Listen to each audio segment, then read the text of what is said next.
impossible is not a fact, it's an opinion. When someone tells me it's impossible, I always just look at them. Anybody around me knows that they can't do that. So that's part of it. But if they didn't know me, it's your opinion. And they'll say, no, science shows. And I say, yeah, and how many times has science showed something's impossible? Now science shows it's possible. Things are impossible until somebody does it. And so I find that, most of your business people, you look at businesses and what does it take to make a business grow? It's not impossible to make a business grow. A business has been shrinking for a long time, or it's been stuck. The real problem is always, the chokehold is always the psychology and the skills of the leader, always. And 80% of that is psychology and 20% is the mechanics. Like if you don't know how to read your financials and you're trying to fly the plane of your company, I mean, come on. If all you do is go down and you look at profit and loss and you see what it is and you have a beer, either way, you either celebrate or you get depressed, something, you're gonna be in trouble, right? But if you have the skill sets, that's one thing. But you can get any skill set if you have the psychology. And anytime a business is not growing, it is not because it's impossible. It's because they aren't innovating, and they're not innovating because they're believing it's impossible. I mean, if we all know what does it take to transform, and obviously tell people it takes 3 things to create a breakthrough in anything, in your personal life, in your business, anywhere. You need a strategy. But that's not the first place you should look, and it's the first place all of us look. Me too. It's our inherent thing. You want to lose weight? Well, how do I do it? I want to grow my business. How do I do it? It's instinctive. We've been trained to think that way. But the problem is the how-to is usually not that complex.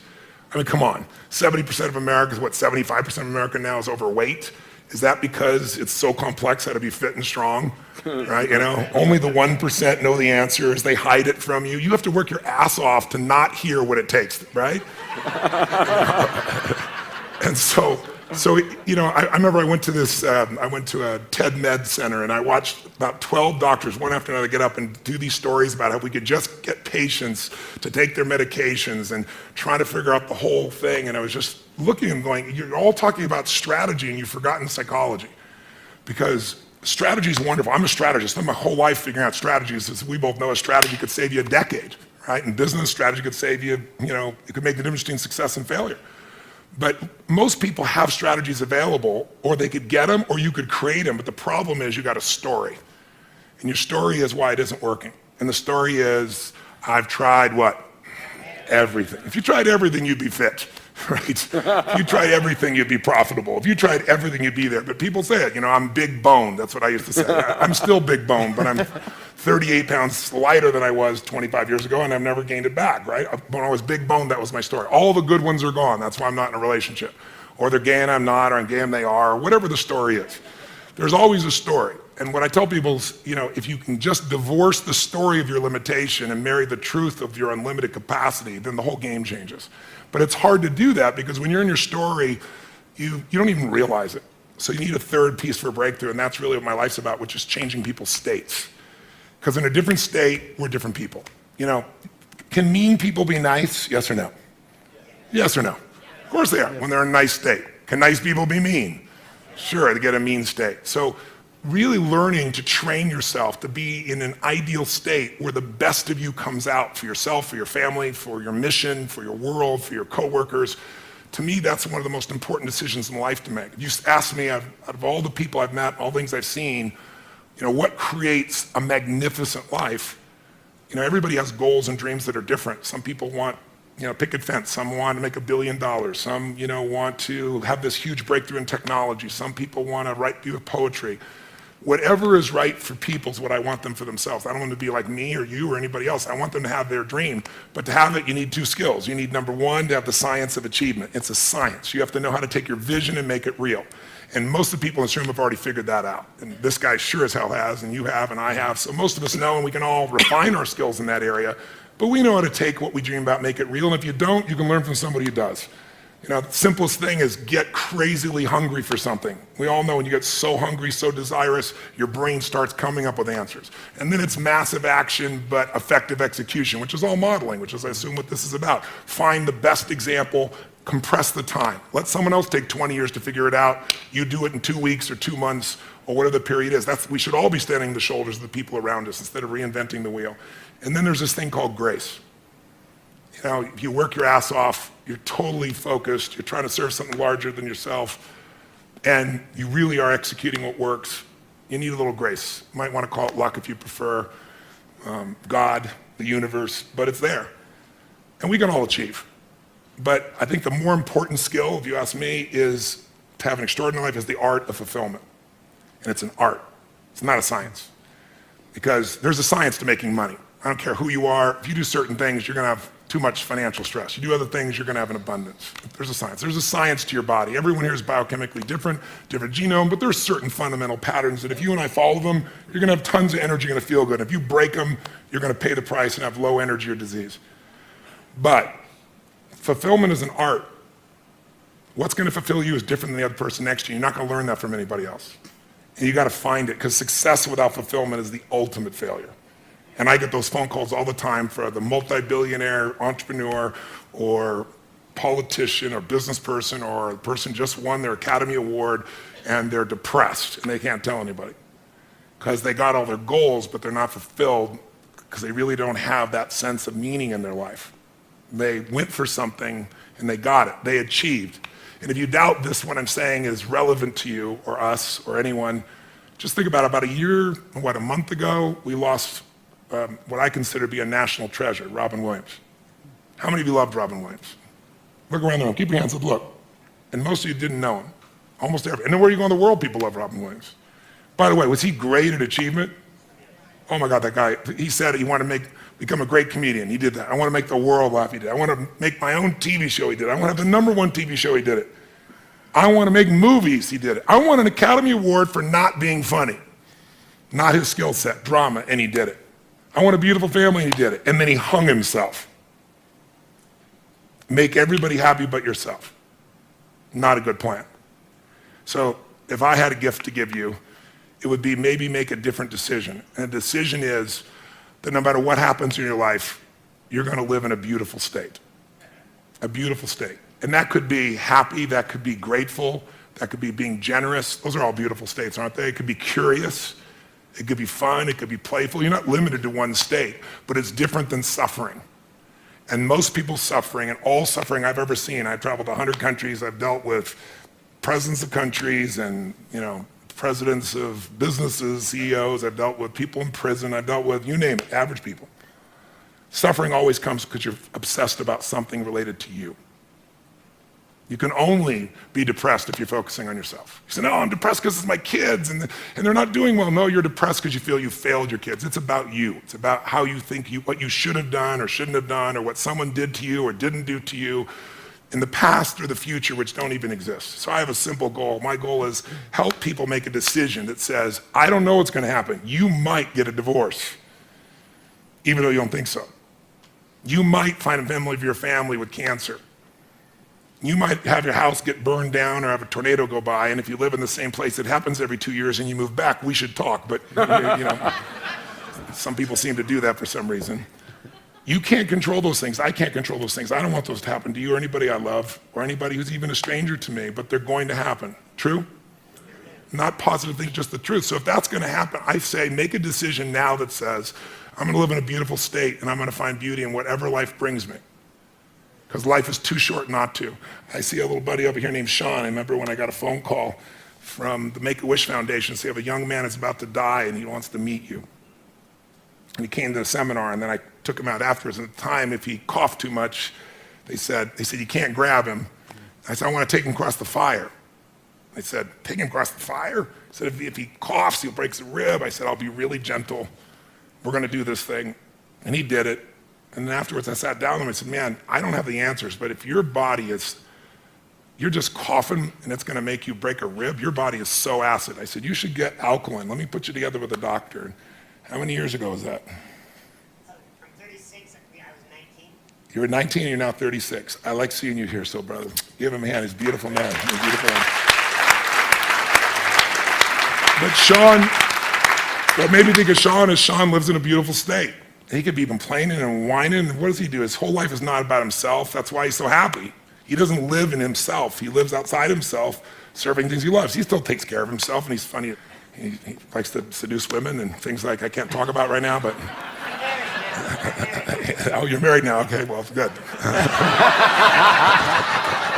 I'm glad to hear it's about frickin' time, all right, Sean? It's good to see you grew up. Now, The bottom line is this young man over here who now is at a different stage of life, he's always been who he is. I think he lived because he lived for more than himself. I'm sure he felt pain, but we only suffer when we think about what's being done to us or what people are going to think or what they should have done or hadn't done, and you can't control that stuff anyway. I mean, why be pissed when people are going to do it? Are people going to be mean? Yes or no? Are people going to be unfair and unjust? Yes or no? Are people going to be beautiful and generous? Yes or no? You just never know when that's going to happen, so might as well enjoy yourself along the way. And I suggest today, if you want, if there's any gift I came by to give you, it's to tell you what you know already, but get you to make a decision about it. To actually decide, I'm going to live in a beautiful state. That doesn't mean I don't get angry or tired. Or, suffering arises and you end it the moment you go, I'm thinking about me. If I do this, I'll always be suffering. The human mind is always looking for what's wrong. The human brain is not designed to make you happy. It's designed to make you survive. Happiness, that's your job. And you only get it if you draw a line in the sand. That's how it's going to be. And I can tell you the few people that do it, I know a few people that have done it, they have magnificent lives. And when you're in a beautiful state, the best ideas come in. This man lives in a beautiful state. Every time I talk to him, I love seeing Peter. Peter's just always on fire about something. But notice, he's doing unbelievably well. There's nothing wrong with that.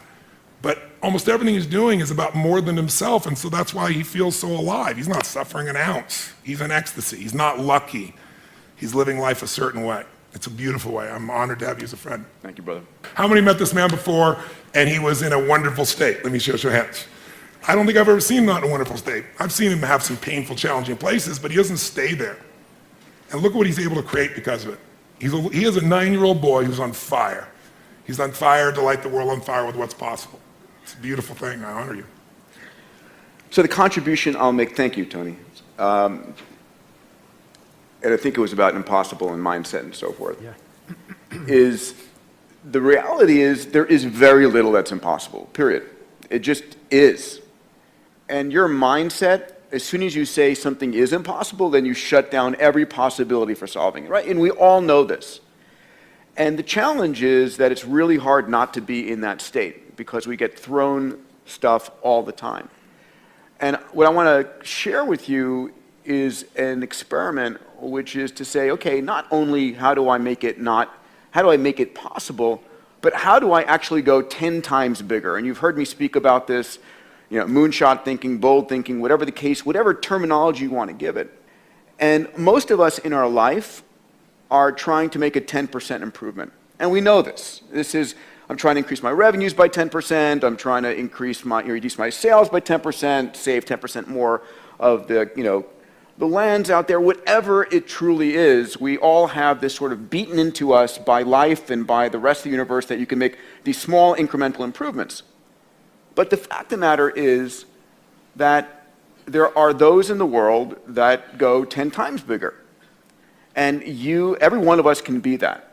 And as soon as you say, I want to not only solve this thing, but go 10 times bigger in my work, in the things, and can I say this, in something that you're truly passionate about, not just about earning a little bit more money. I mean, it really should be in something that you care truly about, that is bigger than yourself, that is impacting the world.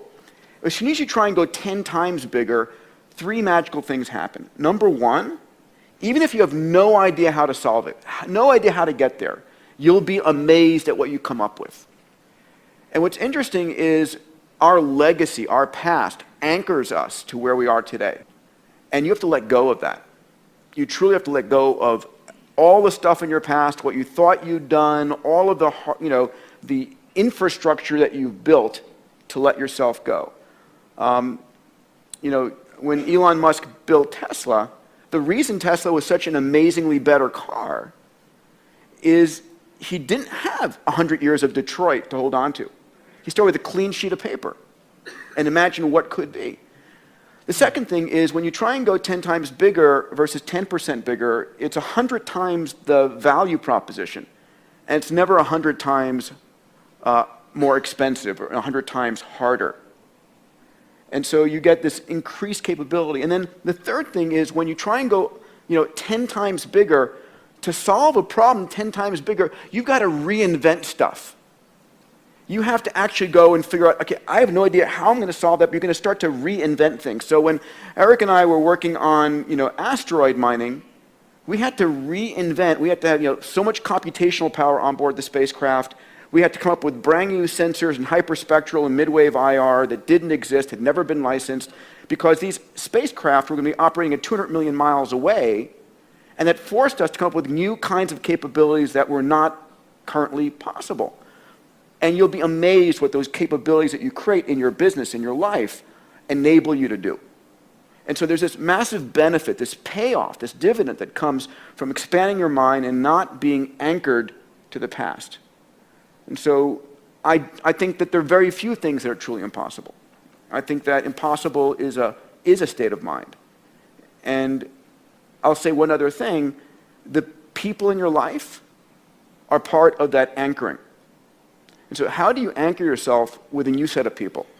Right? I'm looking at my dear friend Naveen Jain here, with whom we've opened up X Prize India and are really working on solving women's and girls' issues in India and providing abundant drinking water in India. I mean, so how do you surround yourself with amazing people who live in the state of anything is possible? I'm blessed at X Prize, at Singularity University, at HLI and PRI. I live that constantly.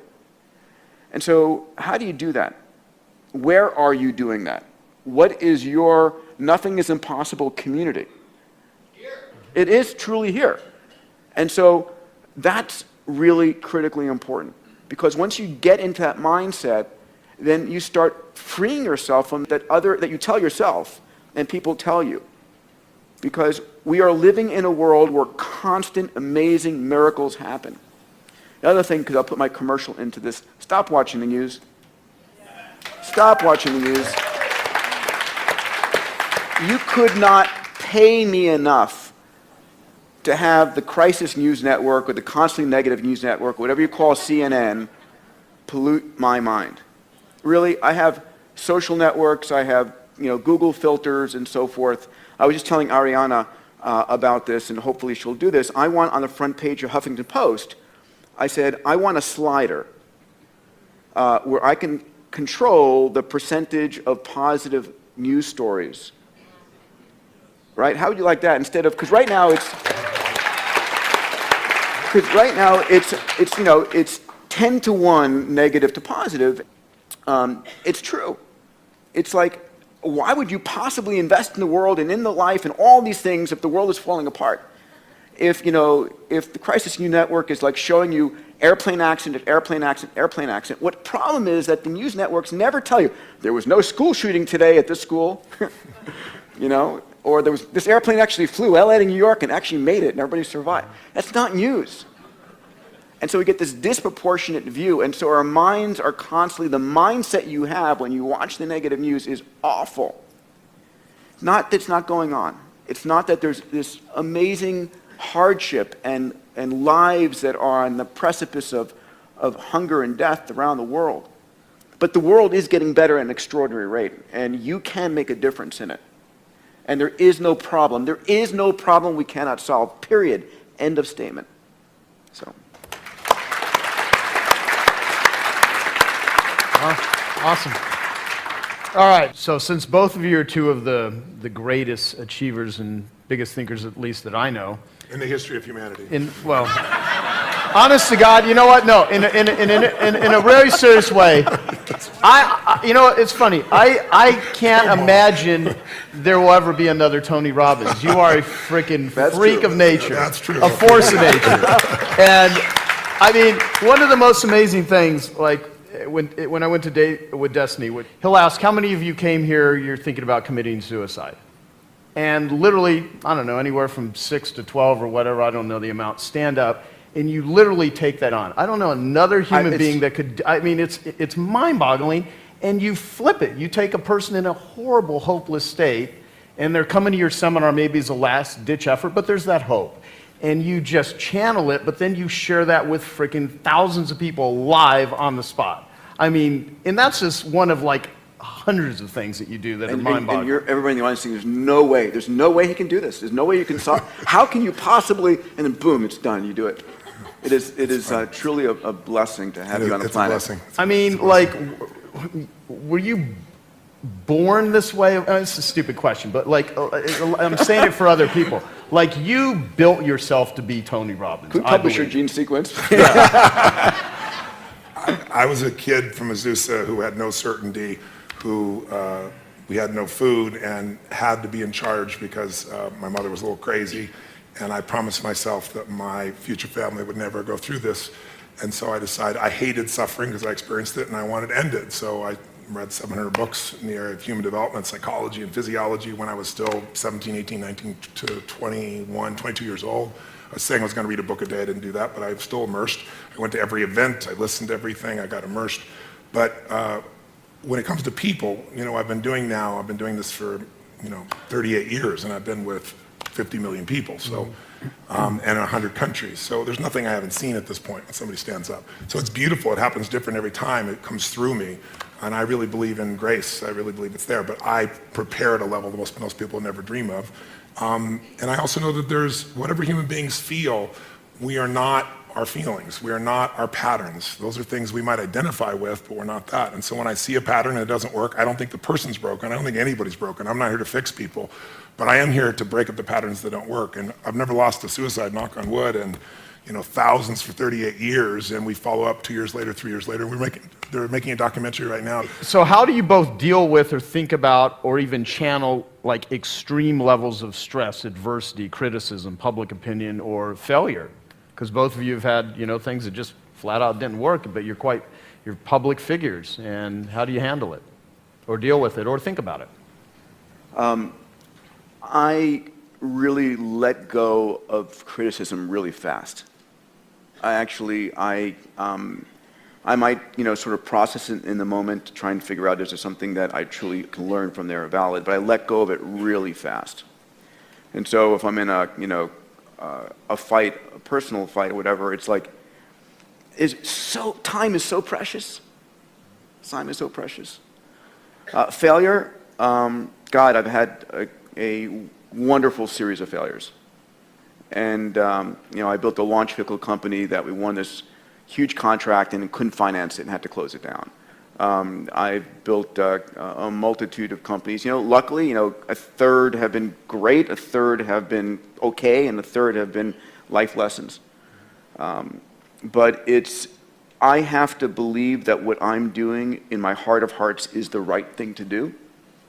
And if I'm doing the very best I can, and I believe it is something, because when I take $1 from somebody as a donation or as an investment, and those of you who are in the room here who have supported me or invested in me know that. It's like, it's me. It's like you got my cell phone number and I care and I am so committed to making, to delivering. I will do everything I possibly can. So I need to know that for myself. And I can sleep at night if something fails, but I know I gave it everything I possibly could. And there are also those times where, it's like nosedive. And I will stop everything else I'm doing and I will go laser-like on that.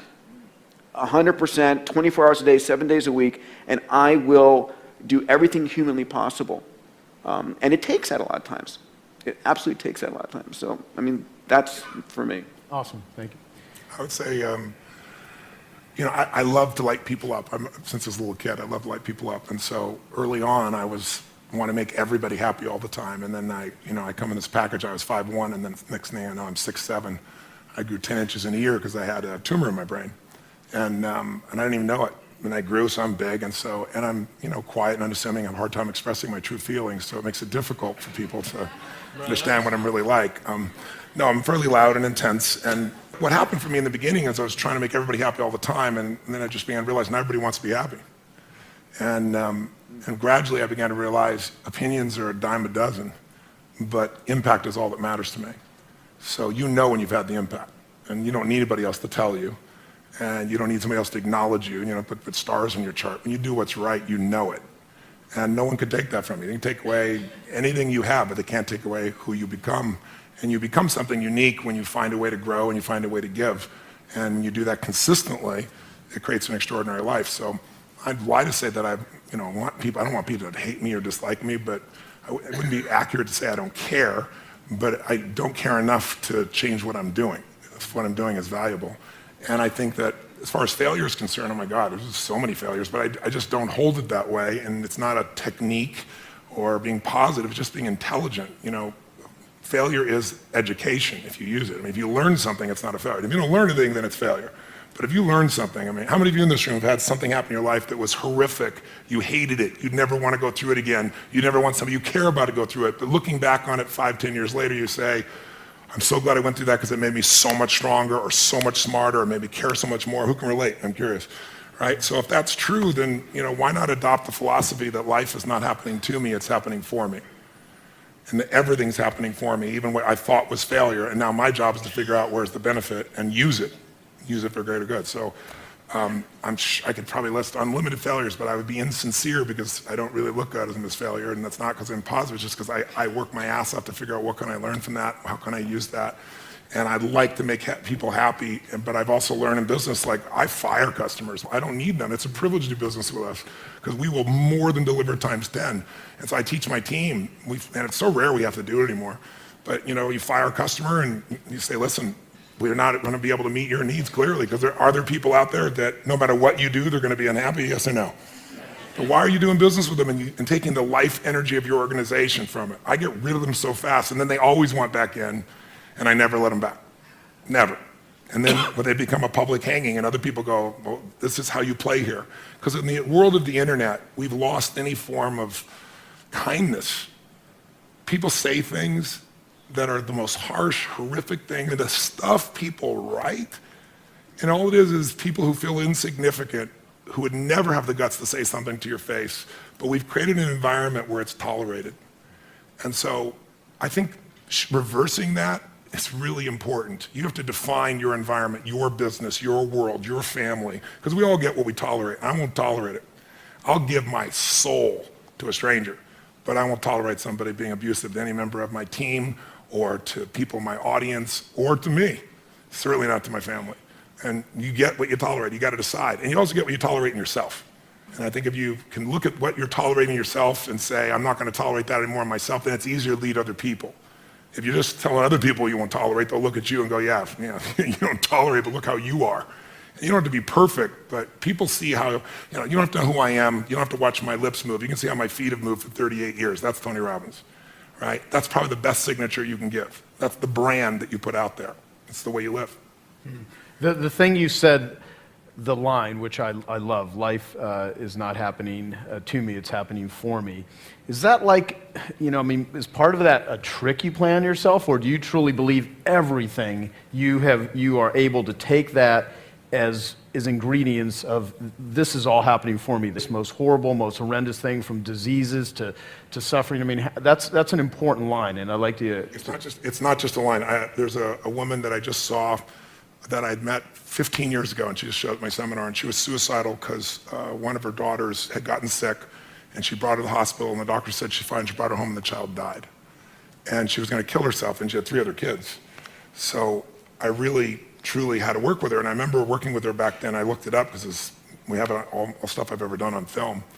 And I asked her, I said, what are your spiritual beliefs? And she said, I believe everything happens for a reason, and all that stuff. I said, so you're going to abandon what you believe spiritually because life didn't turn out the way you want right now? She said, no. I said, if it's the truth, it'll be the truth when it's painful, it'll be the truth when it's pleasurable. So I would lie to you to say, I jump up and go, this is happening for me right now. I don't do that. I think, what the hell's happening? Why? And then I catch myself and I go, there's some good in this. And my real core belief underneath that is, everything I've ever been able to help people with is because I've faced some portion of it. If I have to face a divorce, I decided I needed to go through a divorce, and I didn't want to. No one takes you pick your partner after 14 years. It was the most horrific thing in the world, but I thought, if I can figure out how to do this elegantly, intelligently, lovingly, no matter what the other party's like, then I can help anybody else. If I've had several businesses over the decades that were, near the verge of bankruptcy. I had a resort in Fiji, and there was a coup. It's kind of inconvenient. And I'm losing $1 million a month. And it's like, and I didn't have $1 million a month to be losing at that time, just I wanted to create this great place for people. But it's like, in the midst of all those elements, I'd come back and say, if I can figure this out, I can help any other business. So almost all my skills have come because of something I had to solve in me or help someone else solve. And my view is, if I can figure it out for me, I can help millions of people. And so that makes the problem inspiring, as opposed to the problem being, why did it happen to me? Because we're all going to experience problems. The only thing that we all have in common is everyone here is going to experience severe pain. I don't care how rich you are, money is not going to create immunity to pain.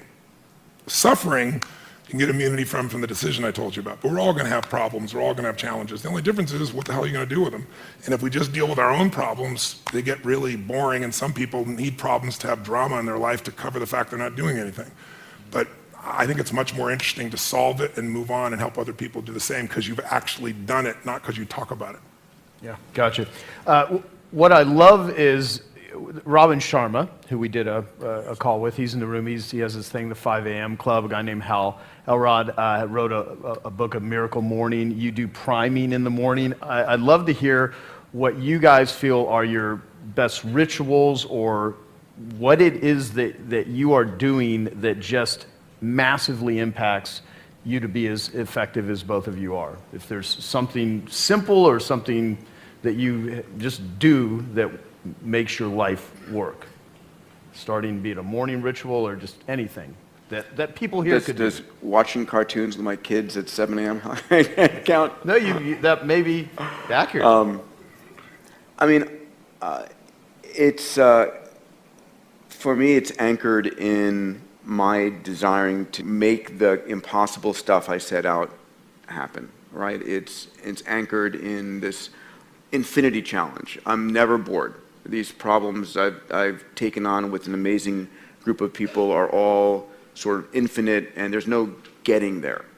So for me, they're my guiding stars. So it's like, okay, what am I going to do right now to move the game forward this day? You know, I wish I could say I was a great meditator or yoga person or so forth, and that will come, but not right now. For me, it's just it's dedication to the child inside me and what I care deeply about, which is making these succeed. And ultimately, it's trying to be clear about what I'm enjoying doing. Right? It's surfing the stuff I love versus this is work. I'm probably not good at this work. Who else can I find that can do it? And doing the stuff that I truly love better, and doing more of that. I mean, there's nothing sophisticated there. Tony, what do you got?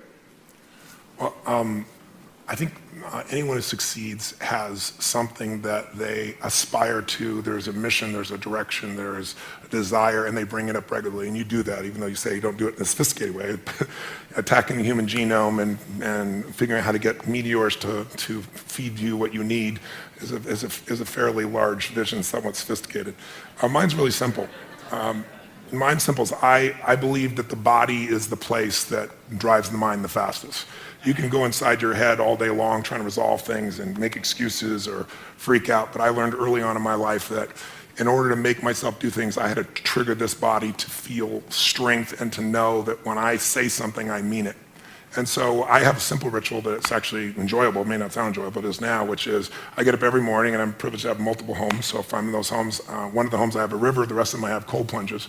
And I go into 56-degree temperature just for about 60 seconds. I jump straight in, or I was just in Sun Valley, the river's 38 degrees, a little bit cooler.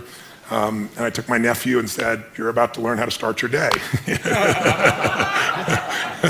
And I bring all my friends when they come. They all have to do this. But every cell, every nerve in your body explodes, and it's phenomenal for your lymph system, phenomenal for your health, but it also is just a simple discipline that says, I say it, it happens. I'm going to say I'm going to do this, I do it. And I've done it so much, it's there, and it's invigorating. And then I do, as you said, something I call priming. I don't, you wake up and you're, 22 hours off your normal time zone, and you've got to get up and take care of 10,000 people for 3 days and nights for 14 to 15 hours. You don't always wake up feeling, wow, is this the coolest thing in the world? Some days wake up and go, what universe is my body in, And so I do my physical ritual, but then I also do this priming. And priming for me is just, I don't hope that I'm going to show up at my best. I create a state for it. Most of you know probably the principle of priming. They've proven it in so many scientific studies. We all think we make our decisions consciously, when much of our decision making that we think is conscious is being made by contextual environmental manipulation that we're not even thinking about. On one study, they took some people and they hired actors that would go to 100 people and they'd walk up to you and they were trained to do the exact same look, same expression, and they'd say, would you hold this? They hand you a coffee cup and they reach in their pocket and grab their phone, put them back, say, thank you very much. They just kind of assume the action. And they would do it the same way, same facial expression. 100 people one way, 100 people other. And what was the only difference? Cold iced coffee versus hot coffee. An hour later, they come back with some people, different people, who've got little caps on. They're saying, listen, we'll give you $10 if you'll give us 2 minutes.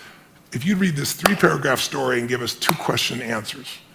And they read this little story, everyone reads the same story, and at the end they ask them, how would you describe the main character? What are they like as a person? 80% of the people that got warm coffee said they're warm, they're generous, they're loving, but warm is always one of the language patterns. 80% like clockwork, if people got the iced coffee, same story, say that they're very cold, that they use language like being obsessed or being about themselves, selfish, things of this nature. I give you dozens of examples. So what I do each morning is I do a breathing pattern. It's an explosive breathing pattern I learned in India, breathing your breath in and exploding it out, from the gut out the nose. And I do that 3 sets of 10, pause, 3 sets of 10, pause, 3 sets of 10. So it alters my state. And then I just do 3 things for 10 minutes because I have this deal with myself. If you don't have 10 minutes for yourself, you don't have a life. Who's with me on this? So I said, you know what? I don't need to have 20-minute, 30-minute, 40-minute meditations. I want 10 minutes, and I don't know. I need to meditate. I don't know if I'm going to meditate. To not think. I don't know too many people can do that, and I don't even know that I want to not frickin' think. So I thought, what I want to do is I want to focus on the emotions that will cause me to be the better me. And the 2 emotions that most people are messed up by are anger and fear. And when you're grateful, you can't be angry. Try to be grateful and angry simultaneously. It'll never work. And you can't be fearful when you're grateful. So when I look at people, almost always they're reacting out of fear or they're reacting out of anger. It's some version of those 2. So gratitude to me is the antidote. So I spend 3 minutes, just 3 minutes, and I think of 3 things I'm grateful for, 3 people, 3 situations, but I step into it. I don't remember the roller coaster over there riding it. I put myself in the front seat going over the edge so I feel the moment. And I make sure one of the 3 things I'm grateful for is something really simple, like the wind on my face, or something beautiful like my child's smile. And the reason I do that is because I remember, interviewing some of the astronauts, Buzz Aldrin and these guys, and most of you probably know, you can imagine, to be an astronaut, this man knows, to aspire to do that, and then to go through the thousands of people and be picked, and then to actually go to the moon and stand on the moon and look back and see that picture we've all seen, that blue-green Earth. You imagine, and then you come home and what happens? There's a ticker tape parade and you shake the president's hand. And now what the hell do you do? You're 32. What the hell do you do for the rest of your life? And you know what? If you know the story of many of these astronauts, most of them had some major emotional challenges, right? Some abused alcohol, some drugs. And they had a real rough time because they forgot to find adventure in a smile. They thought the only way to do is go to the moon. So I train myself to make sure not just the big, beautiful things that are part of my life, but the little things. And so I feel that for 3 minutes. Then I do 3 minutes of a blessing, corny as it may sound. I imagine life, God, energy coming into my body, healing every muscle, every nerve in my body, strengthening everything that needs to be strengthened, strengthening the best of me, my passion, my love, my generosity, my creativity, my humor, my love. And then I see any problem that needs to be solved just being solved, because otherwise I tend to think I got to do it all. And then once I feel that fully, and that energy comes through me and back through me multiple times, then I do a circle of my intimate family, my kids, my wife, my friends. This little character over here is one of my list. And I just circle out all the way out to my clients. And I send that same energy to them. And I imagine, as corny as it sounds, they're being healed. They're getting what they need energy-wise. They're having the life that they deserve and seeing it multiply. So I do that for 3 minutes. And the last 3 minutes are my 3 to thrive. I think of 3 specific outcomes that matter to me. And I don't think about achieving them. I see, feel, and experience them as done, and I see the impact that it has. I see people's lives touched. I see the joy. I feel it as done, and I feel grateful. And it's 10 minutes, but honestly, it usually goes 15 or 20 because I'm having a damn good time. But awesome. By having a 10-minute walk, there's no excuse not to do it. And I do it every day, and I don't hope I'm going to feel good. And then what happens is, you're primed. You see things through a different set of filters. You make decisions through different filters. And also think of it, most people are wired for stress. They're wired for frustration. They're wired for feeling lonely. And they got a highway to pissed off and they've got dirt roads to happiness. So I decided I'm going to wire myself for happiness. I wasn't born that way. My view is I had to change the whole earth to be happy. Today, that's different for me. Now I can just wake up and be happy because I've wired myself in a different way, neurologically. And then I show other people how to do this as well. You guys are awesome. I really, really appreciate Thanks you for the time. both coming to this and taking it. Thank you so much.